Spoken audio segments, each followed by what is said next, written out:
les Chod Shabbat. D'accord? On commence Bezrat Hashem les Chod Shabbat. Dans notre programme, on étudie dans une première partie tout ce qui est le début du Chod Shabbat, parce que dans les Chod Shabbat, il y a deux parties, d'accord? Il y a Zachor et il y a Shamor. Dans le Zachor, d'accord, c'est tout ce qui est positif dans le Shabbat, ok? Ça veut dire ce qui comprend toute la préparation au Shabbat, d'accord? Le Kvod Shabbat, Oneg Shabbat, tout ce qui est le Kiddush, la Dakat Nerot, les bougies, etc. Et il y a plein d'alachot. On croit tout savoir, mais en réalité, il y a plein d'alachot qui sont précises qu'on va apprendre dans le diouk, d'accord? Le but de nos shiurim, c'est en fait de vivre ce qu'on appelle les khatrila, de vivre a priori.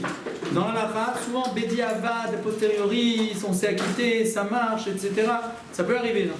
Et nous, on veut savoir comment doit se comporter les khatrila. Donc je vais essayer de vous apprendre, de vous faire passer l'alacha pour que vous sachiez exactement, vous appreniez l'alacha exactement, comprendre les raisons de chaque chose. Quand on comprend les raisons, alors tout devient plus simple, plus compréhensible et plus accessible pour pouvoir étudier. Donc ça, à pouvoir appliquer aussi. Donc ça, c'est la première partie, c'est le Zachor. Et après, il y a tout ce qui est Shamor. Shamor, c'est toutes les Melachot. Il y a 39 travaux interdits. D'accord? Nous, avec moi, Bezrat Hashem, on essaiera de voir Bishul, Borer, Srita, d'accord? Tochen, Lâche. C'est-à-dire cuisson, d'accord? Trier, Srita, c'est-à-dire presser, d'accord? Et on essaiera de voir aussi pétrir quelque chose pendant le Shabbat. Toutes sortes d'exemples qui sont avec de faire de la trina ou de faire des œufs en mayonnaise, etc., etc., etc. De faire une manachama. Manachama, vous savez, un bolino là comme ça, les petites bols qu'on rajoute de l'eau chaude et ça fait à manger. D'accord? Toutes sortes de choses qu'on pourra voir au fur et à mesure. Mais d'abord, on commence la première partie, les premiers cours, c'est plus sur le lien de la préparation au Shabbat, Zachor, c'est-à-dire tout ce qui est positif dans le Shabbat. Ça nous donne une autre approche. Tout le temps, Shabbat, souvent, ça c'est interdit, ça c'est interdit, ça c'est interdit, c'est interdit. Donc quand tout est interdit, le Shabbat il a il prend un aspect qui est différent. Donc quand on apprend comment respecter le Shabbat, qu'est-ce qui est bien pendant le Shabbat, c'est quoi le kiff du Shabbat, d'accord? Si vous voulez convaincre quelqu'un de faire Shabbat, si vous lui dites c'est interdit d'allumer la lumière et c'est interdit de faire ça, il ne va jamais faire Shabbat. J'ai Shabbat, on kiffe, on s'assoit, on mange ensemble, on discute, on étudie la Torah, alors il va être super content. C'est ça notre but, c'est d'essayer d'abord de voir ça dans un premier temps. Et après on verra si Dieu veut les melachot qui sont à soi. Pas de questions? Pas de questions, on y va. On se lance.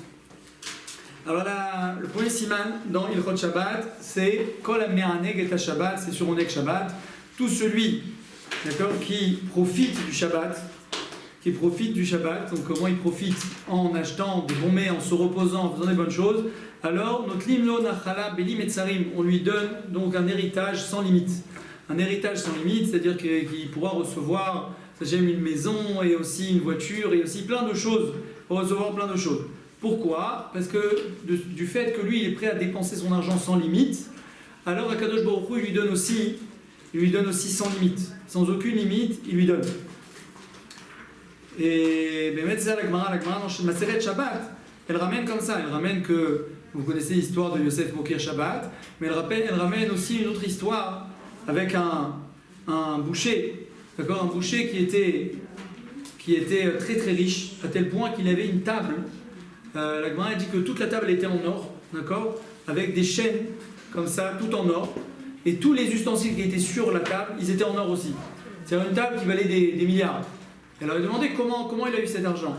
Alors il disait que lui, toute sa vie, il honorait Shabbat. C'est ça ce que vous avez dû déjà entendre cette histoire. Comment il honorait Shabbat? Que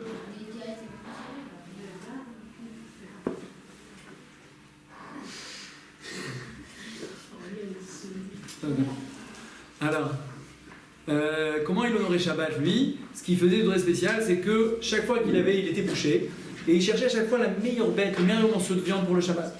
Et donc, qu'est-ce qu'il faisait? Quand il voyait que ce morceau de viande était bon, il le gardait le dimanche.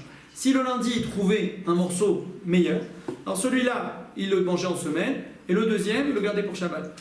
S'il y avait le troisième, etc., et chaque jour il mangeait les kavod Shabbat. Donc il faisait un grand kavod Shabbat, parce que finalement ce type-là, à chaque fois qu'il avait des bons morceaux de viande, il les utilisait en semaine pour avoir le meilleur pour Shabbat. Donc, qu'on dépense de l'argent pour Shabbat, on voit que Kadosh Baruch Hu, il nous donne, finalement, ils lui ont donné une grande richesse à ce monsieur-là, Pourquoi? Parce que certainement il a fait quelque chose qui était méa la kohot, il a fait quelque chose au-dessus de la nature. Quand on fait quelque chose au-dessus de la nature, Akadosh Baruch Hu lui aussi se comporte aussi avec nous, mida keneged mida, au-dessus de la nature, et il nous donne encore plus. Alors, faut savoir que Bémet, Kadosh Baruch Hu, il a Rosh Hashanah, il nous a scellé la parnassa. Alors tout est fixé, Bémet, le jour de Rosh Hashanah, à part Chutz, Akol Betishrei, Chutz mi Tishrei. D'accord, tout est fixé en Tishrei, c'est-à-dire Rosh Hashanah, à part Tishrei. C'est quoi Tishrei? Tishrei Rachetevot, Talmud, Torah, Shabbat, Rosh Chodesh, Yom Tov. Les Hotzaot, Rosh Chodesh, Shabbat, Rosh Chodesh, Yom Tov, et les Hotzaot de tout ce qu'on dépense pour le Limud à Torah, ça, Kadosh Baruch Hu, il ne nous le compte pas. C'est-à-dire, c'est pas fixé dans le budget. On apprend d'ici, de cette phrase-là de la Gemara dans Maseret Betzad Daf Tetzain, on apprend deux choses. Une chose d'abord, comme tout est fixé, donc finalement Rachid nous dit qu'il faut faire attention de ne pas trop dépenser. D'accord? Pourquoi? Parce que peut-être que Mehmet, jusqu'à la fin de l'année, j'ai dépensé tout ce que Kadosh Baruch Hu m'a donné. C'est-à-dire Shema lo katzvulo kolkar. C'est-à-dire que moi maintenant, je vais vivre au-dessus de mes moyens. Je vais dépenser, etc. Finalement, en milieu d'année, ma parnassa elle est finie. Je n'arrive plus à gagner de l'argent. Donc qu'est-ce que je vais devoir faire? Je dois faire aller emprunter, je dois me débrouiller, devoir faire parce que je suis embêté, parce que maintenant j'ai pas d'argent. D'accord? Donc ça veut dire que toute l'année, il faut essayer de faire attention de ne pas être pasran. D'accord? C'est un ridouche. Des fois, on a l'impression que pasran, ça veut dire que c'est quelqu'un qui dépense sans compter. D'accord? Ça veut dire que des fois, on se dit, ouais, il ne faut pas être radin, etc. Alors, c'est sûr, il ne faut pas être radin. Il faut donner de la tzedaka, et il faut donner quand il y a besoin, etc. Et quand on a besoin pour nous, pour nos besoins. Mais d'un autre côté, de dépenser sans compter, il faut savoir aussi que ce n'est pas une bonne anaga, ce n'est pas une bonne conduite. D'accord? Ce n'est pas aussi une bonne conduite. Vous pouvez voir dans le petit Broura, Siman Tafkouf Kaftet, là-bas il parle de ça, il parle de ceux qui veulent vivre dans le luxe, et ils dépensent des tonnes d'argent, et à cause de ça, le mari s'arrête d'étudier la Torah, et à cause de ça, comme la femme elle demande beaucoup, alors finalement il est obligé de quitter son kollel, quitter son limou, il travaille du matin au soir, tout ça pour gagner de l'argent. Je dis alors que si on savait vivre de façon plus modeste, quand ce qu'on a besoin, je ne dis pas vivre dans la pauvreté, hein. Je parle de ne pas aller au-dessus de nos moyens. Alors la personne, elle peut grâce à ça fixer des membres étudiés de la Torah, on vit avec ce qu'on a, on mange selon ce qu'on a besoin, et avec ça on arrive à plus étudier la Torah et plus se consacrer à la Avodat Hashem. Donc ça c'est la première chose qu'on voit dans cette phrase là qui dit à Kol Kol Mezonotav Shadam Tsufin Lo Merosh Shana le Rosh Shana, que comme notre parnassa elle est fixée à Rosh Shana, on ne sait pas combien finalement que Baruch Hu nous a fixé. Donc il faut faire attention de ne pas tout dépenser avant que ça arrive, d'accord, que ça arrive le Rosh Shana d'après, et après on va se retrouver en difficulté. C'est pour ça qu'il faut être réfléchi quand on dépense. Ça c'est une première chose. Deuxième chose, c'est qu'on voit l'inverse par contre. Dans tout ce qui est Shabbat, Rosh Chodesh et Yom Tov, ça rentre pas dans le compte. Donc ça par contre on peut dépenser autant qu'on veut. Ça c'est bidiouk l'inverse maintenant. Là maintenant tu peux dépenser tranquillement, ne pas se poser de questions, achète, ne réfléchis pas, ne demande pas, ben attends, on n'a pas les moyens, on n'a pas, comment on va faire, etc. Non, ça tu peux dépenser tranquillement, tu sais que ça rentre pas dans le... C'est Akadosh Baruch Hu, il dit, Levu alai vani porea. Empruntez, moi je rends. D'accord, empruntez tout ce que vous voulez, moi je suis là pour vous rendre tout l'argent que vous avez dépensé, c'est normal. En réalité on l'a dépensé pour la fête du roi. Savoir que le Zohar Kadosh il dit que quand on est assis à la Seouda de Shabbat, on est assis à la Seouda du roi. C'est Seouda Tamelech. Ad Kenu Seoudata, Timheimnuta, Redvata Demaka Kadisha. Comme ça on dit au début de la Seouda de Shabbat. Ad Kenu Seoudata, ça veut dire préparer la Seouda chez la Emouna. C'est une Seouda de Emouna parce qu'il faut de la Emouna pour dépenser de l'argent. Alors qu'on ne sait pas si ça va revenir, on ne sait pas ce qui va se passer. Finalement, je dépense plein d'argent, je suis sommaire sur Hachem. Askinu Seouda de Minuta, Shel Mata de la Emouna Hashlema, Redvata de Maka Kadisha, Simchat Amelech Hakadosh. C'est-à-dire que quand vous êtes assis à la Seouda de Shabbat, vous êtes à la Seouda du roi. Donc maintenant, le roi il vous a invité. C'est normal, c'est lui qui va payer. D'accord? Donc je vais dépenser de l'argent, sûr Hachem il va rendre. Je suis à sa Seouda. C'est pour ça qu'il y a une certaine façon, il faut se comporter d'une certaine façon à la Seouda de Shabbat. C'est pour ça qu'on. On va voir dans l'Arachot qui montre comment la Seouda de Shabbat doit avoir l'air. Pourquoi? Parce que ça raconte la Seouda du roi. La Seouda du roi a une façon de se comporter. Oui, Noah. Juste quand Torah, ça veut dire les deux Torah ou c'est quoi? Est-ce que ça veut dire quoi? J'ai pas compris. Torah, c'est Talmud Torah, c'est l'étude de la Torah. C'est tout ce que j'ai besoin de dépenser. Par exemple, je vais prendre un taxi pour l'étude de la Torah, ou je vais dépenser pour payer les écoles de mes enfants pour l'étude de la Torah. Toutes ces choses-là, c'est pas compris dans ce que le Coran nous a donné à Rosh Hashanah. Les livres de Torah aussi? Les livres de Torah, oui. Ce qui fait partie de l'étude de la Torah, ce que j'ai besoin pour étudier, ça aussi, c'est pas compris dedans. Tout ce qui revient à l'étude de la Torah. Donc ça veut dire que tout ça, c'est que les dépenses en fait, c'est que de la parnassa, c'est pas l'étude de la Torah, l'observation du Shabbat. Non, ça veut dire là ce que je parle, ouais, c'est de tout ce qui est les dépenses, tout ce qui est fixé à Rosh Hashanah, c'est toutes les dépenses que je vais dépenser pour l'étude de la Torah, pour le truc, pour Shabbat et Yom Tov. C'est pas l'observation du Yom Tov. Donc d'accord, donc nous maintenant, donc c'est ça qu'on doit apprendre quoi ici, c'est que je peux dépenser les rois de Rosh Hashanah. Maintenant, la question c'est ce que j'ai le droit d'emprunter. D'accord, est-ce que je peux emprunter pour emprunter de l'argent? Vous savez que d'emprunter, c'est pas si simple que ça. C'est emprunter, normalement il faut savoir que je puisse rendre. D'accord, je peux pas emprunter dans la halakha, dans Rosh Mishpat, on apprend que emprunter, on emprunte que vraiment si je sais que derrière je vais pouvoir rendre cet argent. Mais si j'emprunte une grosse somme d'argent à quelqu'un et je sais que je pourrais pas lui rendre, je n'ai pas le droit d'emprunter. D'accord, je peux pas dire bon on verra bien, hein, attends c'est Dieu, quelques jours il va te rendre. Ça marche pas comme ça. Non, je peux pas emprunter 100 000 shekels, après j'ai pas de quoi les rendre. Il faut faire attention quand j'emprunte de l'argent, comment j'emprunte et qu'est-ce que j'emprunte. Mais pour Shabbat, d'accord, pour Shabbat, on a le droit d'emprunter. Maintenant, le Mishnah Bora il termine, il dit Ve'akol lefi habitachon. Ça dépend de la personne en fonction de son bitachon machin. Qu'est-ce que ça veut dire? Ça veut dire que, est-ce que maintenant, moi je peux aller, vous allez me dire, bon, vous savez, des fois au début du mariage, j'ai un peu de difficulté, etc.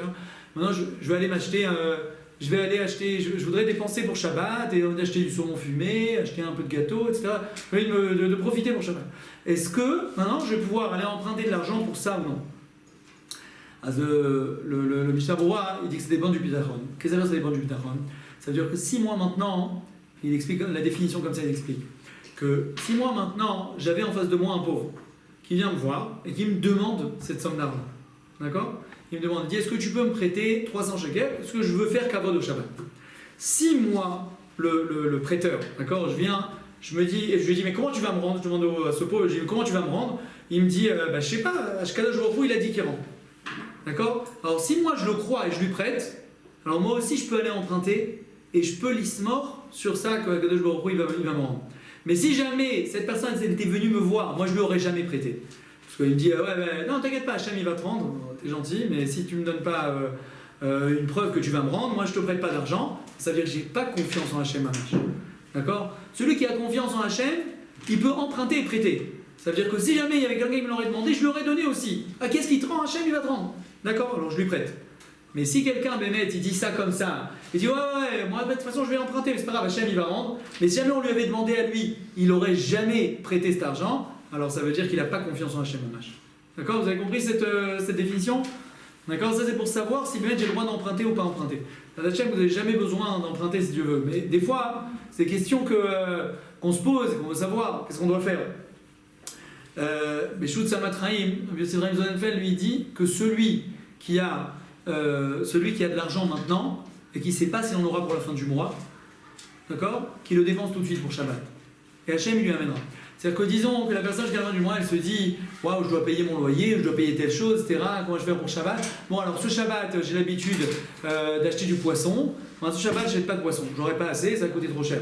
D'accord? Alors qu'est-ce qu'il fait? Mais s'il sait que là maintenant il a l'argent, et il se dit comment je vais faire la fin du mois, il n'a pas besoin de se dire comment il fera la fin du mois.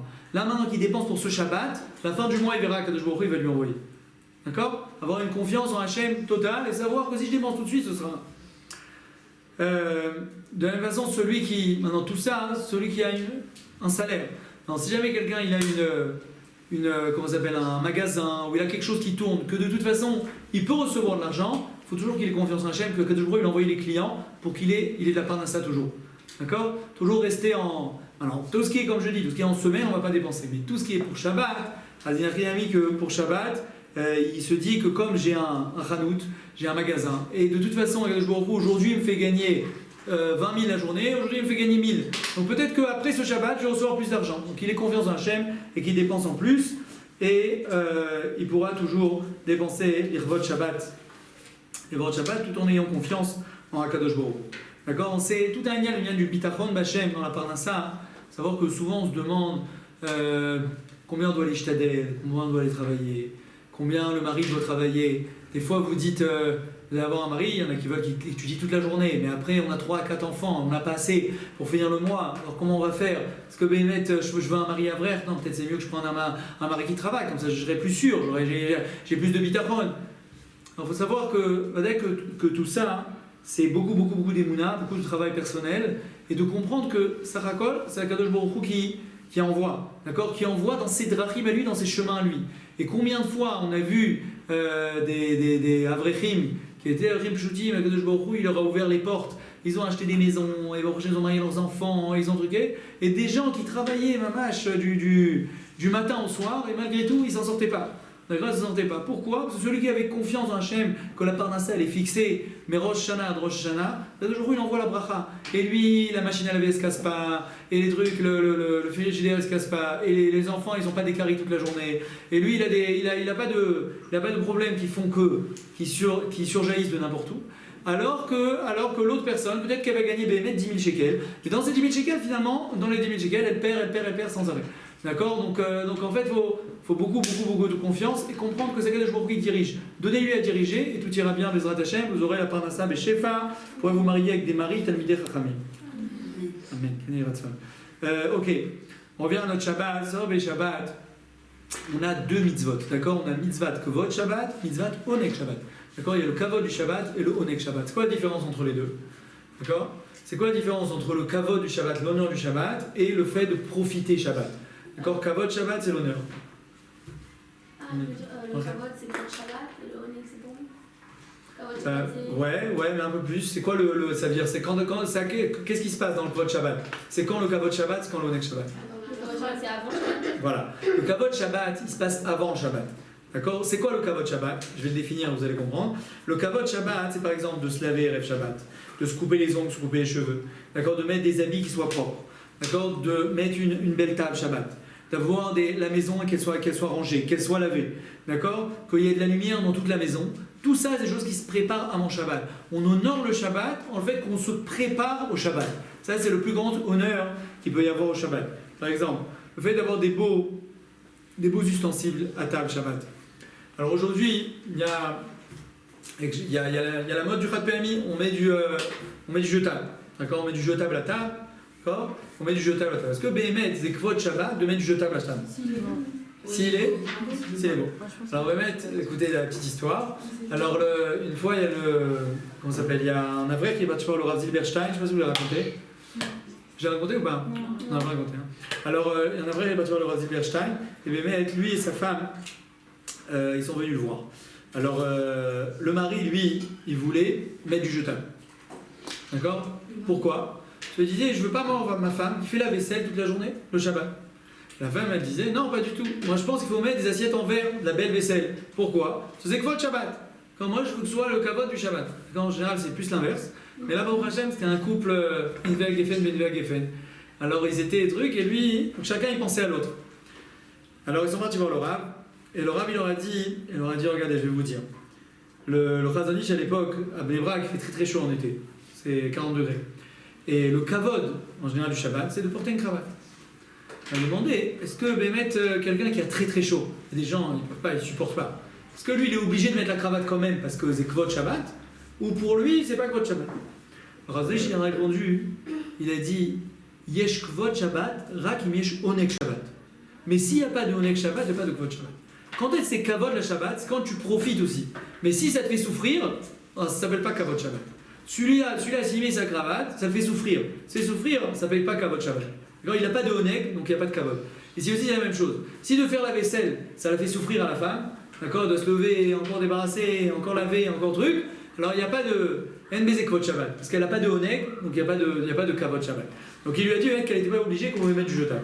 Et comme vous avez dit, aujourd'hui, comme il y a du beau jetable, Kavod Shabbat, on met du beau jetable, on peut mettre du jetable. Maintenant, va bien que je ne vais pas vous dire que c'est pas une conduite qui est louable de mettre des bonnes assiettes. Si jamais la femme, ça la dérange pas de faire la vaisselle et qu'elle aime bien, ou le mari qui fasse la vaisselle, que la femme.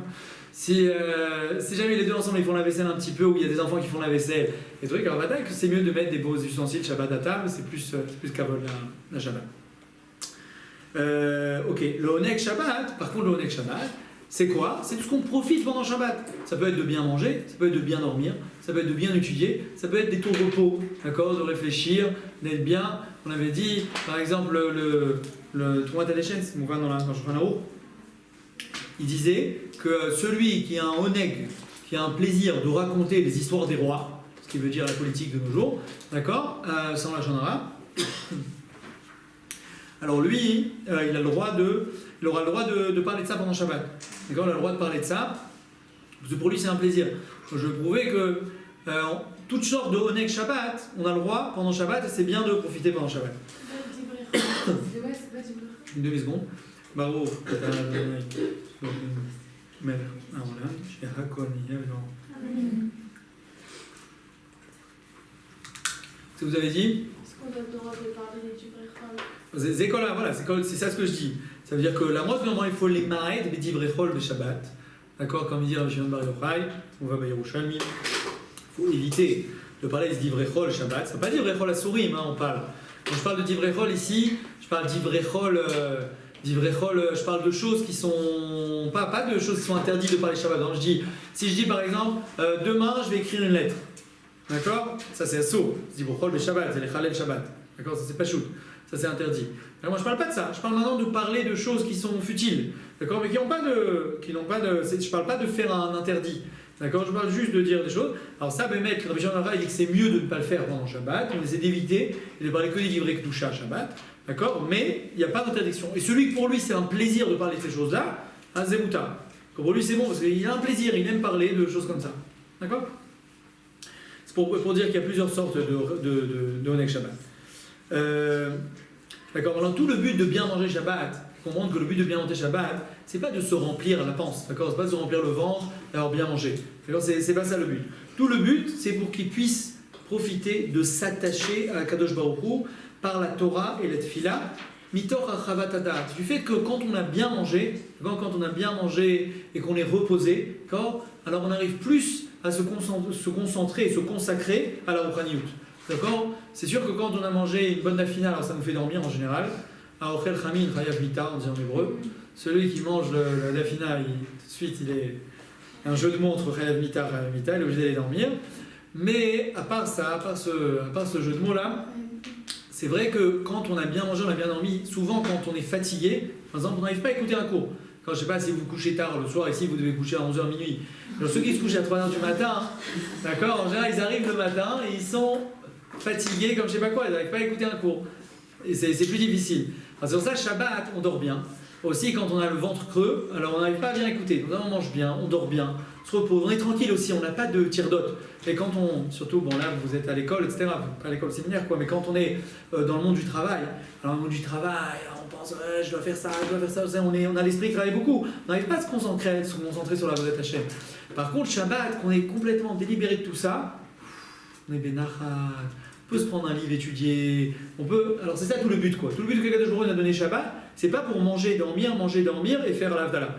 D'accord? Le but qu'il a donné Kadosh Baruch Hu Shabbat, c'est pour se consacrer à la Avodat Hashem. Donc on mange un petit peu bien pour avoir le ventre plein, mais après on écoute un shiur de Torah, on prend un livre, on étudie. Tout le but de ce qu'on donne à notre corps, ce qu'il a besoin, c'est tout simplement pour pouvoir s'élever dans la Avodat Hashem.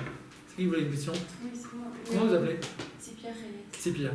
Mais on voit bien que à Kippour, c'est l'inverse. Justement, c'est pour pouvoir mieux sur un projet d'échelle, on ne mange pas.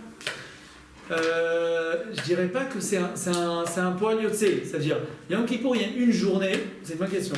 Il y a une journée dans l'année, en réalité, on fait descendre, ce que j'avais expliqué à Yom Kippour, qu'on fait descendre notre Gashmiyut. C'est-à-dire que toute notre matérialité, on l'a fait descendre. Et c'est vrai que quand la matérialité, elle s'en va, du coup, la Neshama, elle éclaire plus. D'accord, on a un truc comme ça qu'on arrive mieux à s'élever. Mais c'est le fait qu'on se consacre là-dedans. Maintenant, il faut savoir que dans la Avodat Hashem, il y a deux façons d'Avodat Hashem. D'accord? Il y a l'Avodat Hashem que je prends tout ce qui est le chomer, tout ce qui est la matérialité, et je l'élève. D'accord? Je l'élève, je la prends et je la... Et il y a le fait aussi que je fais l'inverse, que j'enlève la matérialité et je fais en sorte que ma neshama elle soit plus meira. Yom Kippour, la avoda de Yom Kippour, c'est vrai, c'est dans le sens, mais Akadosh Baruch Hu, il veut pas que tout le temps on soit comme ça. Parce que si on était tout le temps dans le inouï, la Torah elle serait triste, elle serait très difficile à accomplir. Alors Akadosh Baruch Hu nous donne des jours à four, que genre on est le cœur joyeux, et c'est une avodat Hashem qui est dans la simcha, dans l'opulence, dans la bonté. C'est ça le contre les deux. Donc tous ces dynimes là de Oneg Shabbat, on commence par l'Oneg Shabbat. Ouais. Martin, on avait dit. Encore une fois, prénom. Si une personne a le désir, on a dit, de parler de politique, on a dit que comme c'est Oneg Shabbat, elle a le droit. Elle a le droit. C'est bien. C'est bien, mais il faut éviter quand même. Ouais, il faut quand même mieux éviter. Ouais. Malgré tout, le Mishnah Berurah, il dit qu'il vaut mieux éviter. Et on se parle de choses qui n'ont aucun rapport avec la Torah, c'est aussi.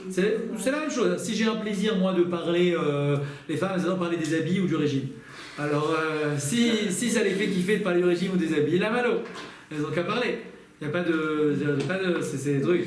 Maintenant, est-ce que c'est mieux, BMT? Oui, c'est mieux, mais c'est des niveaux, encore une fois.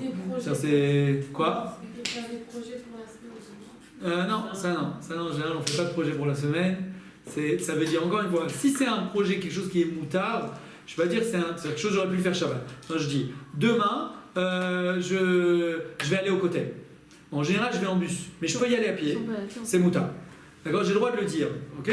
Maintenant, on a l'habitude de dire que Nish Shabbat, sans Shabbat, ça veut dire on n'aime pas faire des projets pour que ça se réalise. D'accord. C'est-à-dire Shabbat, il faut vivre le moment présent. Faut pas que notre tête elle travaille sur après Shabbat. D'accord. Très bien. Ken, tous ces dynimes de Onek Shabbat là, c'est même si on est tout seul à la maison. D'accord. C'est important. Même si on est tout seul. Comme j'ai dit, la Seouda, c'est une Seouda l'Irvod Amelech. D'accord, Seouda l'Irvod le roi. Donc quand je viens faire la Seouda et que maintenant je prépare mon manger à table, le Kafaraïm ramène que même si je suis tout seul, je dois dresser la table comme si on était 10 à table. D'accord. Pas en quantité, mais en qualité. D'accord. C'est-à-dire que si on était 10, j'aurais mis 10 salades. Même si je suis tout seul, je mets 10 salades. Même si je ne vais pas les manger. D'accord. Pourquoi? Parce que c'est le kavod du Shabbat que je monte, je mets ici ma table qui soit dressée de cette façon. Donc même si je suis tout seul, de la même façon, très important, c'est Yana Lafra qui est Nafkamina, les filles souvent demandent est-ce qu'on a le droit de venir à table en pyjama, Shabbat.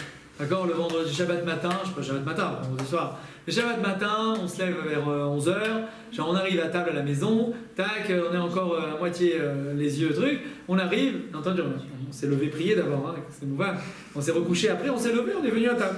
On est venu à table, quand on est venu à table, alors on est venu en pyjama, est-ce qu'on a le droit ou on n'a pas le droit? Mais encore une fois, si jamais j'étais venu à la Seouda du roi, je serais venu en pyjama. Non, c'est le kavod de la Shabbat. Parce que même si je suis tout seul à table, je dois venir habiller avec mes des habits de Shabbat. Parce que les habits de Shabbat, ils ne sont pas les chvod, d'accord. Ils ne sont pas les chvod pour les gens qui sont autour de moi, ils ont les chvod à Kadosh Baruch Hu. D'accord. Donc les chvod à Shabbat, c'est pour ça que je dois mettre les habits de Shabbat. Donc il faut faire attention.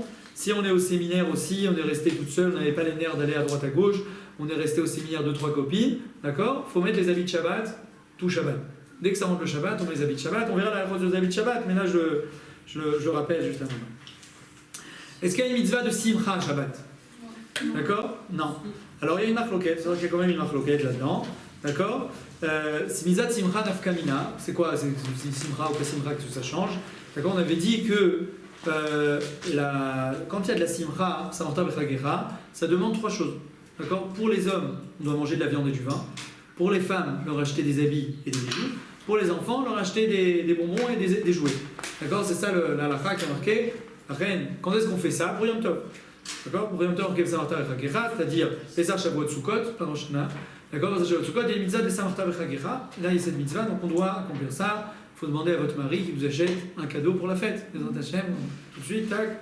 Il sait normalement. Mais les Hashem, s'il oublie, vous dites qu'on a appris en cours qu'à Yom Tov, il y a un cadeau pour la femme. Voilà. Quoi? Non, est-ce que Shabbat, il y a un cadeau ou il n'y a pas un cadeau? C'est haché là. Voilà, c'est ça la nafkamina. Est-ce que Shabbat, il y a un cadeau ou pas? Alors voilà, c'est une marque loquette. C'est une marque loquette. Alors, le Sifri de Abu Drehem, qui était un Rishon, qui était en Espagne, Abu Drehem. Comme ça il s'appelait. Lui il pense qu'il y a une mitzvah de joie même pendant Shabbat. D'accord. Pourquoi? Parce qu'il y a marqué Uviom Simchatrem, qu'on a dit à Roshana, Uviom Simchatrem, Moadechem. Le Midrash il dit Uviom Simchatrem et nous Shabbatot. On dit bien le Shabbatot. Donc de ce Makor là, de cette source là, ils veulent prouver que c'est là une mitzvah de Simcha Shabbat. Mais le Ramban, lui il dit Tosfot Ramban, il dit qu'il n'y a pas de mitzvah de Simcha Shabbat. D'accord. Shabbat, il n'y a pas vraiment. C'est pas de la joie, puisqu'on n'a pas vu qu'il y a marqué Samarta Bechagera. Il n'y a pas marqué Samarta Beshabbatra, Bonagid. On aurait dit dans la Torah, pour toutes les fêtes, il y a marqué Ve'aitar Samer, Samarta Bechagera. Toutes les fêtes, il y avait marqué Samarta. Pitom, Shabbat, il n'y a pas marqué. Il n'y a pas marqué, c'est qu'il n'y a pas de mitzvah de Simcha pendant Shabbat. Il y a une marloquette. Mais pour les Yachel, un peu la marloquette, on dit qu'en réalité, Bémet, il n'y a pas de Simcha Shabbat. Pas de mitzvah de Simcha. D'accord. Mais le fait que je vais bien manger et bien boire du vin et être bien dans ma peau, ça va m'amener de la joie d'elle-même. La joie, elle va jaillir d'elle-même. D'accord. C'est pas une joie on a une obligation de la provoquer. Mais si on est bien et qu'on est assis à table et qu'on mange bien, etc., automatiquement il va y avoir la joie. Oui. À part les amis que j'ai fait un cadeau, truc Ouais. pour la fête, mais Shabbat aussi, les mitzvahs de Simcha, parce qu'il y a Onel Shabbat, tout ça, on est obligé d'être en Simcha, sinon c'est pas un Onel Shabbat. Alors, il ne faut pas être Be'etzev, mais est-ce que j'ai une méthode de provoquer la simra? C'est Chazal pourquoi ils nous ont donné ça, de boire du vin, d'acheter un cadeau, etc. Une fois qu'on lui achète un cadeau, ça lui fait plaisir, il a pensé à moi, il m'a acheté quelque chose, et puis en plus il a acheté un beau cadeau, il s'est pas foutu de moi, ça m'a fait plaisir. Donc ça me touche, d'accord, ça me provoque. Est-ce que je suis obligé de provoquer la simra? Je suis pas obligé, d'accord, je suis pas obligé de la provoquer. Mais bien sûr que quand je vais venir manger, etc., j'espère qu'elle va venir d'elle-même. C'est pas obligé, quoi. C'est pour une femme, c'est pour ça peut-être qu'on a pu d'acheter des fleurs à sa femme Shabbat, etc. Parce que même si c'est pas un grand cadeau, mais ça lui fait plaisir. On nous dit qu'on a le droit de pleurer durant Shabbat. La parole de pleurer, c'est autre chose. Ouais. Pas le droit de pleurer. Mais ça, c'est. J'ai pas dit, il y a trois niveaux. Il y a être triste, il y a être parvé, ni joyeux, ni truc, et il y a être très joyeux. D'accord? Alors voilà, pleurer, c'est assaut. Et là, Imken, dans Siman Reshpechet, il y a marqué que si jamais j'ai un plaisir de pleurer, alors c'est moutard de pleurer. D'accord? C'est un plaisir de pleurer. C'est la Gemara, elle ramène que Rabbi Akiva, le Midrash Shirachirim, il ramène que Rabbi Akiva, il était en train d'étudier Shirachirim, il s'est mis à pleurer. Ses élèves se disent, il dit, assaut de pleurer Shabbat. Il dit non, moi quand je vois Shirachirim, l'amour qu'il y a entre Akadosh Baruch Hu et le Ham Israël, alors ça me fait pleurer. C'est un plaisir pour moi de pleurer, alors on a le droit de pleurer. Si Bénet, la personne, non, mais ça dépend si je pleure, mitor tsar, parce que j'ai de la peine de quelque chose, ou je pleure, mais rov itrakshut, mais rov, voyez, d'émotion. J'ai de l'émotion quand je pleure là maintenant. Je dis Kadeshenu et mitzvotera, je suis en Baruch Hashem, en élévation comme ça, mais il faut être comme ça. Alors il est Kadeshenu et mitzvotera, il s'élève, alors il se met, il y a des larmes qui lui coulent. Ça, c'est le seul. Dans Denis, il a le droit de pleurer ou il n'a pas le droit de pleurer? Non, normalement il a le droit de pleurer, mais encore une fois, si c'est Shabbat, il faut éviter le Vadak, il faut qu'il évite de pleurer. Mais encore une fois, voilà, des fois quand c'est endeuillé, c'est dans les Shiva, et qu'il est au tout début du deuil, ils l'ont enterré vendredi, c'est Shabbat, ça lui monte et c'est médecif, quoi, c'est au-dessus de ses formes. Ça fait partie des fois, ces pleurs-là, c'est pas mitor tsar, des fois c'est pour faire sortir tout ce qu'il a dans le cœur, quoi, ça lui fait difficile. D'accord? Je savais pas qu'il faut pas provoquer, mais si c'est monté, ben c'est monté. Shabbat, d'accord, donc pour demander à votre mari le cadeau Shabbat, laissez tomber, quoi, c'est mort. Ok. Est-ce qu'il y a une simcha au soir quand on mariage? Parce que nous, on nous avait appris que si on va dans un mariage, on est obligé de se réjouir. Sinon, on n'a pas réalisé ça. Et limite, on a. Non, ça veut dire. Non, il y a marqué que Kol anéné Miseudat Ratan Vekala Veno Mesamcham Over Bechamisha Kolot. D'accord? Ça veut dire que la Gemara Nombrachot était comme ça. Il dit tout celui qui profite, qui est la Seudat Ratan Vekala, donc il est à un mariage maintenant, et lui il ne réjouit pas le Ratan et la Kala, alors Zechora il transgresse Ramisha Kolot, Kol Sasson, Kol Simcha, Kol Ratan, Kol Kala, Kol Mitzalot Ratanim Merupada. D'accord? Donc il transgresse ses Kolot. Donc ici, ce qu'on voit, c'est qu'il y a un lien de réjouir les mariés. C'est pas moi, je dois me réjouir, mais eux, je dois les réjouir. Alors comment je réjouis?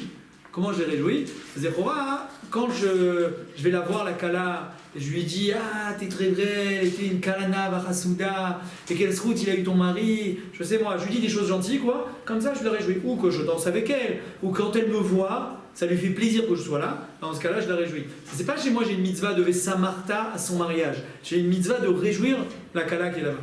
D'accord? C'est ça ce que je suis obligé de faire. Ok, Shabbat, on est zoché la Neshama Yetera. D'accord? Qu'est-ce que c'est la Neshama Yetera? Allez-y. Je laisse parler un petit peu. C'est quoi la Neshama Yetera? C'est quoi la Neshama Yetera? On a eu un surplus de Neshama. Vous avez d'autres? Alors, on les change quoi? Celle-là elle s'en va et l'autre qui vient. On a deux Neshamot. Ah voilà, on a un surplus. Oui. Non, la nôtre elle reste, on la garde. Je vous envoie une autre. Tosefet, voilà, c'est la Neshama. Ok, mais c'est quoi ça, Tosefet Neshama? Bah, c'est Khalek Bachet. C'est pour la bouchée de Shabbat, c'est pour le Shabbat. Ouais, ça vient pour la Gdusha de Shabbat, ça c'est vrai. Il y a marqué si vous regardez dans les Sidurim, marqué qu'il y a 3 moments, il y a 6 moments où on la reçoit cette Neshama. D'accord? Regardez bien. Dans le Boïkala, parce que vous savez, il y a 3 parties dans la Neshama. Nefesh, Ruach, Neshama. Enfin, il y en a 5, quoi. Mais les 3 qu'on reçoit. Nefesh, Ruach, Neshama. Le Nefesh, on reçoit Boïkala. Quand on fait les Chadodi, le dernier Boïkala, à ce moment-là, il faut penser qu'on reçoit, d'accord, le Nefesh de la nuit. D'accord? Parce qu'on dit Nefesh, Ruach, Neshama. Nefesh, la Tosefet Nefesh. Après, quand on arrive à Parechou, alors juste avant de dire les brachot de Kriyat Shema, on reçoit le roi. Après, quand on se lève, au moment où on dit Ashkivenu, là-bas, on reçoit la Tosevet Neshama. Le matin, la même chose, à 3 parties. D'accord? C'est pour ça qu'on va au mikvé, tout cas pour les hommes, la veille de Shabbat, parce que par ça, on reçoit mieux cette Tosevet Neshama. Ok, maintenant, qu'est-ce que c'est la Tosevet Neshama? Et Machloket entre Rashi et le Even Ezra. Rashi, lui, il veut dire que Tosevet Neshama, c'est en réalité, c'est quelque chose de. En quoi ça s'exprime? C'est physique. Il dit que c'est qu'on a le cœur léger, d'accord, pour pouvoir se reposer, ok, pour pouvoir se reposer et être joyeux. Et grâce à ça, il arrive à boire et manger, et il n'est pas. Vous savez, des fois, quand quelqu'un il a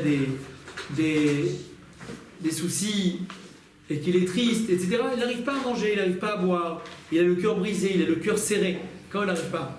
Et il dit à Kadosh Baruch Hu, il nous envoie le Shabbat, d'accord, ce Tosevet Neshama, qui fait que tout d'un coup, la mort, tous les problèmes qu'on a, tout d'un coup, on a le cœur à manger, on a le cœur à profiter, d'accord. Donc Rashi explique comme ça, il dit que c'est qu'en réalité un effet physique qui fait que la personne, elle a le cœur de profiter et de pouvoir manger et boire et avoir un petit peu de sérénité pendant Shabbat. Le Even Ezra lui dit non. Il dit à Tosevet Neshama, en réalité, c'est que en quoi tu le ressens? Il dit parce que tout d'un coup, tu arrives mieux à comprendre la Torah. Il y a un Tosevet de Chorma, il y a un surplus d'intelligence, il y a un surplus de compréhension pour pouvoir comprendre la Torah. D'accord? C'est que j'ai un surplus qui est spirituel complètement. Une fois, le Chazon-Ish, il avait dit qu'il avait vu un Bachour qui avait dit un Chidouche. Il a dit Zé Chidouche, chez Chidash Taoto Beshabbat. Il a dit comment c'est possible? Il dit c'est tellement compliqué, c'est rien qu'avec la Tosevet Neshama de Shabbat que tu as pu comprendre ça. Sans la Tosevet Shabbat, tu ne peux pas comprendre ça. C'est vrai, c'est bête que quelqu'un il s'adonne au niveau de Torah Shabbat, il se rend compte que tout d'un coup il a plus de compréhension dans le niveau de Torah. Ça c'est le Even Ezra. Regarde Rashi le Even Ezra. Mais mettre que, on peut dire aussi, comme on a dit tout à l'heure, que il n'y a pas complètement de contradiction. Parce qu'on peut dire que les deux c'est vrai. C'est-à-dire que quand j'ai le Rochavlev, quand j'ai le cœur léger pour pouvoir manger et boire, et je suis plus joyeux, mais j'arrive mieux à comprendre, mieux m'adonner à la Avodat Hashem, et je pourrais mieux comprendre la Torah. Donc les deux c'est vrai. C'est-à-dire ce qu'il dit Rashi, ce qu'il dit le Even Ezra, les deux c'est nachon. D'accord? C'est-à-dire que j'arrive mieux à utiliser mes capacités spirituelles pour pouvoir mieux comprendre la Torah. D'accord? Ça c'est pour un petit peu pour comprendre la Tosevet Neshama. Mettre que la Tosevet Neshama, le Hari Akadosh, il dit que c'est. Mais mettre, vous savez qu'au moment du Egel Hazahav, où on a reçu le Egel Hazahav, on a fait le Egel Hazahav, pardon, le Ham Israël, il a fait le veau d'or. À ce moment-là, les 2 couronnes qu'on avait reçues, elles sont parties. Elles se sont envolées. Ok? Et le Yom Shabbat, ce qu'on reçoit, cette Tosevet Neshama, c'est une partie de ce Keter-là. Ce Keter-là, cette couronne qui est partie, au moment où on a dit Naaseh V'Nishma, on a reçu 2 couronnes. Après, on fait la Avodah Zara, on fait le Egel Hazahav, on fait le veau d'or, les couronnes, elles sont parties. Shabbat, on reçoit une partie de ces couronnes. D'accord? Parce que c'est ça la Neshama Yetera. C'est le fait que, il nous rend, puisqu'on est Shomer Shabbat, et après on peut dire que le fait de l'Ishmor Shabbat, c'est finalement de ne plus croire. C'est le Yesod de la Emouna Shabbat. C'est que je m'amine Bachem. Alors là maintenant, quand je ne fais pas la Avodah Zara qui vient folle, c'est que il nous rend à Neshama Yetera. Est-ce qu'on a le droit de faire la diéta Shabbat? Je vais faire le régime Shabbat. J'ai le droit ou pas? Non. Oui. Pourquoi non? C'est pas possible. Non, parce que la nourriture de Shabbat, elle peut pas grossir.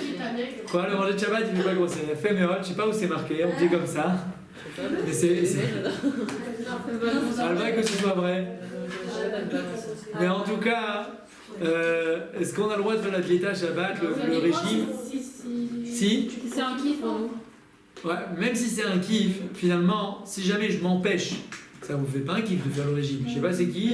Par les sadomaso, le reste c'est le fait pas, genre celui qui est. Non, c'est vrai, ça, c'est de se faire du mal à soi-même.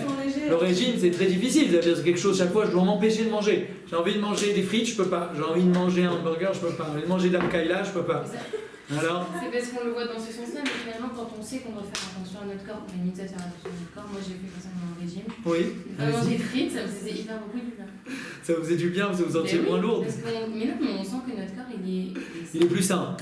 Comme la Torah. Alors, non. Non, c'est juste une question de santé. Attendez, voilà, c'est la question. Voilà. Si jamais il y a un chiluk entre les deux, si jamais c'est une question de mettre un peu de santé, C'est-à-dire que je mange pas parce que Bémet, d'un point de vue de la santé, quand je mange des fruits, je me sens très lourd et je me sens pas bien. Si je mange de la dafina, après j'ai mal au ventre, je me sens très lourd, j'ai des aigreurs, ça me remonte, etc. Alors là, c'est autre chose, ça on a le droit de s'empêcher de manger. Mais si je fais ça, Bémet, j'ai envie de manger, j'ai envie de profiter, mais je m'empêche parce que je veux maigrir, ça le Rabban Sion Abachalou dit que c'est assaut. D'accord, je vous donne les tiens, que c'est assaut de faire ça. D'accord, si je veux m'empêcher, dans ce cas-là, on mange, mais on sera sommaire sur Léa. Ouais, sur Léa qui a dit que le mec de manger Shabbat ne fait pas grossir. Est-ce que c'est D'accord, vrai ça ou pas? Nous, c'est pas marqué. C'est pas marqué. Non, mais c'est-à-dire que comme on n'a pas le droit, on veut dire que comme on n'a pas le droit de faire le régime, donc du fait, ça ne nous fait pas grossir, ça ne nous fera pas de mal, quoi. Ça veut dire ça, certainement. Ça veut dire. Est-ce qu'on doit se forcer si on n'a pas faim? Quoi? Si on n'a pas faim, on va pas se... Non, Si on n'a pas faim, on n'est pas obligé de se forcer à manger. On n'a pas le droit de manger, ça veut dire non. Ça vous dit par exemple Seuda Shlishi. Ok, Seuda Shlishi. Seuda Rishona, tout le monde a faim. D'accord, déjà tout le monde a faim. Seuda Shnia, on a faim mais moins faim. D'accord, mais quand est-ce que ça s'appelle qu'on mange des Shem Shamaïm? Seuda Shlishi. Ça veut dire personne n'a faim. En hiver surtout, voilà, en été un peu moins, mais en hiver surtout. La bête, on n'a pas très faim. Et malgré tout, il y a une mitzvah de manger. D'accord? Maintenant, cette mitzvah-là, est-ce que je suis obligé de me forcer? Je suis pas obligé de me forcer au point que ça va me faire du mal, je suis obligé de me forcer au point que je ne peux pas manger. D'accord? Mais il faudra faire un effort de manger. Ça ne veut pas dire, bon, j'ai pas très faim, je mange pas. Non. Au contraire, le fait que si je mange ce régime, ça veut dire que je mange ma mâche. Si je peux pas, je peux manger des gâteaux. Si je peux pas, je peux manger des fruits. D'accord? Et ça n'empêche que ces mitzvot, c'est le lien de manger dans les 3 séoudotes. C'est une mitzvah qui dit la Torah. Là, la c'est des rabbanan, c'est d'ordre rabbinique. Mais malgré tout, il y a une mitzvah de manger ce régime, donc il faut s'efforcer de manger. D'accord? Il faudra faire attention de moins manger du dachnia. On mange que les salades, est-ce que c'est un problème? C'est un problème, oui. C'est un problème parce qu'il faut manger du pain. Non, Seuda avec le pain. Shlishi, Ah, d'accord. mais pas le repas. Pas la viande, quoi. Ah, c'est la chichite, on mange pas de viande en général. Par exemple, pour le deuxième repas, parce que Ah. je sais que j'arrive jamais là. À manger la viande. Non, c'est pas obligé, je vais arriver à ça tout de suite. Je vais en parler. D'accord? Je vais rentrer là-dedans. Oui. Rappelez-moi, Révital, hein? Révital. Si quelqu'un s'est endormi le vendredi soir, Ouais. ou même On va pas le réveiller pour manger. et qu'on ne sait pas s'il voulait qu'on le réveille, s'il voulait pas qu'on le réveille, c'est obligé de le réveiller pour qu'il vienne manger, faire le kibouch chez le motier, ou Gezel Sheina et on le réveille pas. Non, comme j'ai dit la dernière fois, que c'est pas Gezel Sheina parce que cette personne elle aurait voulu qu'on la réveille pour faire la mitzvah. On ne sait pas quel. Mistaber, un collier Oudi, il veut faire toutes les mitzvot. C'est un enfant. Kofi, Oto, Chiomar, Otsevani. Non, c'est un enfant, peut-être c'est autre chose. Un enfant, c'est Midin Chinour, etc. Je suis pas obligé, je peux lui dire tu feras les séoudotes, les 3 dans la journée, la mode Kolechatrila, on fait chacun à son heure. Mais bon, c'est un enfant, c'est autre chose. Mais si c'est une personne, d'accord, qui est grande, qui est bar mitzvah, bat mitzvah, je pense qu'on la réveillera pour lui dire de faire les séoudotes. Ah non, elle veut pas, je vais pas la frapper. Mais les Chatrila, je vais la réveiller. Oui. Il y a la mitzvah dans le poisson et dans la viande, chaque fois. Il y a une mitzvah dans le poisson et dans la viande, j'arrive tout de suite. Une seconde. C'est parce que On y arrive. Bassar Medagim. Bassar Vedagim. Barbourim ou ça Vedagim. Voilà. Vous voulez dire quelque chose? Non? C'est oublié, c'est pas grave, la prochaine. On y va, on continue. Alors. Ok, on arrive après. Ok, combien de repas on doit manger Shabbat? Pas combien de repas? Pas de repas, c'est Seudot, c'est 3, ça vous savez. Combien de plats? Le mot c'est plat. Combien de plats on doit manger Shabbat? Combien de plats? Non, 3. Un plat. Non, ça dépend des gens en fait. Ça dépend des gens. Non, mais. Alors, poisson, viande et Salade, poisson, viande et dessert. et le dessert. Donc poisson, viande, dessert. Et salade. Et salade. Ok, c'est bon, ça fait quand même. Bon, là, le dessert, c'est pas un plat. Oui, et bah les salades. D'accord, les salades non plus. Donc il nous reste 2 plats. D'accord. Et le midi? 2, 6, Un seul. D'accord, on y va. Après? Et c'est la chichite. Alors, voilà, d'abord, qu'est-ce qui s'appelle un plat? Qu'est-ce qui s'appelle un Là, plat? c'est viande poisson. Viande, poisson. Non, c'est pas un truc. Il y a un plat qui est marqué dans les poskim. D'accord, on l'apprend à Tisha B'Av. Tisha B'Av, qu'est-ce qu'il y a? Vous savez que Tisha B'Av, c'est Oudam Afseket. Combien de plats on a le droit de manger? Non, c'est Oudam Afseket de Tisha B'Av, pas de Rav Kippour. Je dis qu'il n'y avait pas de sel, mais c'est pas grave. C'est de Rav Tisha B'Av. Combien on a le droit de manger à Tisha B'Av? Un seul, il a fait mieux. Voilà. Qu'est-ce qui s'appelle? Très bien. Un seul. Oudam Afseket de Tisha B'Av, un seul. Maintenant, qu'est-ce qui s'appelle un plat? Si j'ai mangé maintenant une salade de carottes et une salade de tomates concombre, et après j'ai mangé des œufs. Ça s'appelle deux plats ou un plat? Un plat. Pourquoi? Qu'est-ce qui s'est appelé un plat? L'œuf, c'est le quart du plat. Pourquoi? Mais Parce que c'est... de viande. Parce que là, il fait ce qu'il Non, nourrit. non, de l'œuf ou des pâtes, du riz, ce que vous voulez. Je mange pas de viande, le Shabbat. Non, je veux une définition d'un plat. Qu'est-ce qui s'appelle un plat dans la Ce qui racha? nourrit. Non, Du pain. non, pourquoi? Si j'ai mangé des carottes et des tomates concombres, et j'ai mangé aussi du riz. D'accord? On est Erev Tisha B'Av, d'accord? J'ai mangé du riz, des tomates concombres et des carottes crues. J'ai mangé deux plats ou un plat? C'est cuit. Un seul. Pourquoi? Qu'est-ce qu'elle a dit? Cuit. Il a fait, mais voilà. C'est quoi votre prénom? Rachel. Et souvent, des Rachel. cuits. D'accord. Il y a encore deux. Bah, je sais, mais il faut que je les retienne. C'est l'armi. D'accord. Vous c'est Rachel? L'armi. Lahmi. Ok, Rachel elle a dit c'est cuit. Donc en fait, ce qui est moudar dans la lacha comme un plat, c'est quelque chose qui est cuit. D'accord? Donc barega que c'est cuit, alors ça s'appelle un plat. Maintenant, Shabbat, on doit manger un plat de plus que dans la semaine. C'est ça le guédel. Shabbat, la définition c'est comme ça. Un plat de plus dans la semaine pour montrer que c'est Shabbat. Shabbat, vous mangez combien de plats cuits quand vous mangez à midi? Vous avez du poulet, du riz et des haricots verts. D'accord? Vous mangez ça Shabbat? En semaine, ça arrive, il y a ça, un truc comme ça, j'ai un exemple. Hein. Saucisse, pâtes, autre chose? C'est tout. Ok, c'est déjà fait comme ça. Ok, donc voilà, par exemple, vous voyez, vous avez 2-3 plats, donc il y a 3 plats en vrai, il faut manger un en plus. D'accord? Il faut manger un en plus Shabbat. Donc Shabbat, on mange du poisson, la viande et 2 accompagnements. Comme ça, j'ai fait 2 plats. Maintenant, plus on fait 2 plats les pots de Shabbat, plus c'est kavod. Ça vous donne l'habitude de faire plein de salades. Vous faites des salades. Je fais une salade de matboucha, c'est cuit, ça fait une salade en plus. Je fais une salade d'aubergine, c'est cuit, c'est une salade en plus. J'ai fait une salade... quoi? C'est un plat en plus. Voilà, c'est un plat en plus. Donc chaque fois, j'ai rajouté un plat. Donc en fait, je peux faire plein de plats Shabbat en vrai. Parce que nous on se dit un plat, ouais, un plat on s'imagine c'est encore un plat. Tout ce qui est cuit c'est un plat. C'est un plat. Donc un dessert, ça peut être un plat. S'il est cuit. S'il est cuit. C'est vrai, mais si c'est des fruits, non. Non, c'est un gâteau. Voilà. Alors, Si c'est un gâteau, oui. Un de plus que la semaine. Voilà. Donc si vous faites un de plus de la semaine, vous êtes truc. Mais il faut faire un de plus de la semaine quand même. Ouais. Ça, si en semaine quelqu'un il mange copieux, alors du coup Shabbat il faut qu'il rajoute. Et ben, on ne peut pas se permettre que ça. Oui. Du coup, elle savait qu'on ne peut pas manger une salade cuite et un autre plat. Exactement, c'est assourd. Si je mange par exemple de la matboucha, d'accord, de la salade cuite, et je mange avec du riz, interdit. C'est assourd. D'accord? Je peux manger, comme j'ai dit, une salade fraîche et du riz ou des pâtes, tout ce que vous voulez. D'accord? Par exemple, Bon, le minhag en général, c'est de manger des œufs à la tomate. Il y en a qui mangent ça. Tchèque-chouka, ce qu'on appelle. Quand les œufs à la tomate et la Shabbat. Mais ça, c'est parce que quelque chose que c'est l'habitude. Quelque chose que.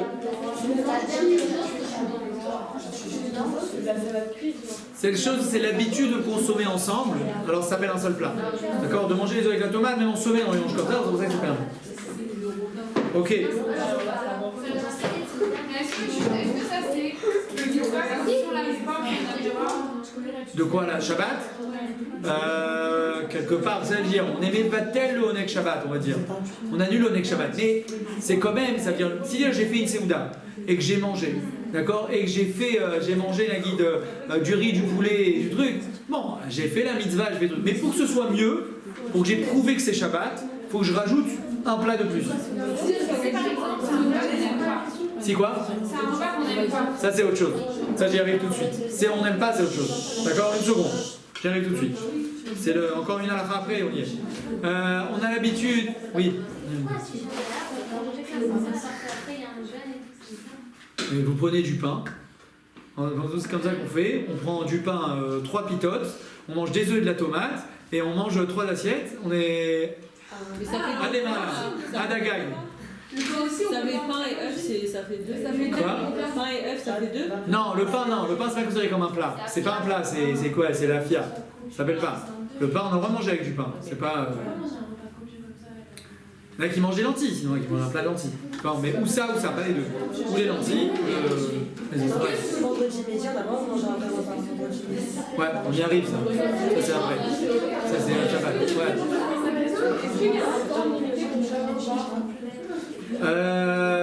Alors venez, je vais dire maintenant. D'accord. quoi Bah, à partir du moment où Rana. Rana, elle demande, est-ce qu'il y a un temps limité pour chaque repas? D'accord? Il y a une marloquette entre... C'est important, ça c'est pour vous les filles de séminaire, c'est très important ce que je veux dire, ça c'est important. C'est spécial à la rate de séminaire. Alors comme ça, il y a une marloquette entre le Géonim et le Rambam, d'accord?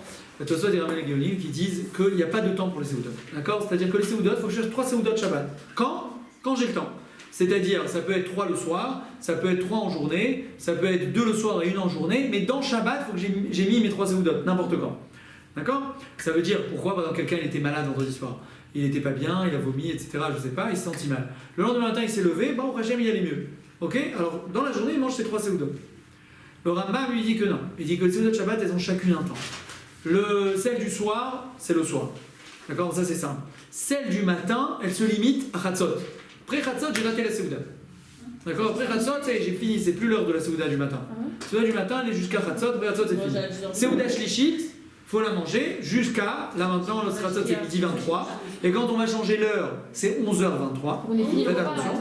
Faut la commencer avant 11h23. D'accord? La commencer. Ok? Et la Séouda Shlichit, c'est Chatzot Vachetzi. D'accord? C'est-à-dire une demi-heure pour Chatzot, on peut faire Séouda Shlichit. Alors, Maïnaf Kamina, comme je dis, parce qu'en hiver, ça arrive que les jeunes filles ici au séminaire, quand je venais faire Shabbat ici, ça arrive que les jeunes filles viennent qu'elles se préparent, qu'elles mettent la Séouda, etc. En hiver, que c'est 11h20, des fois elles n'étaient pas prêtes, on n'a pas commencé la Séouda avant 11h20. Voilà, alors attendez. Alors maintenant, et donc ça nous rend dans un problème. Alors, comme j'ai dit, il y a une marque loquette. Les Khatrina, on essaie de la recherche la Rambam, parce que du Shulchan Aruch, on dirait que c'est comme le Rambam. Non, il faut, et d'après le Zohar aussi, après le Zohar, très important, chaque Séouda a son temps.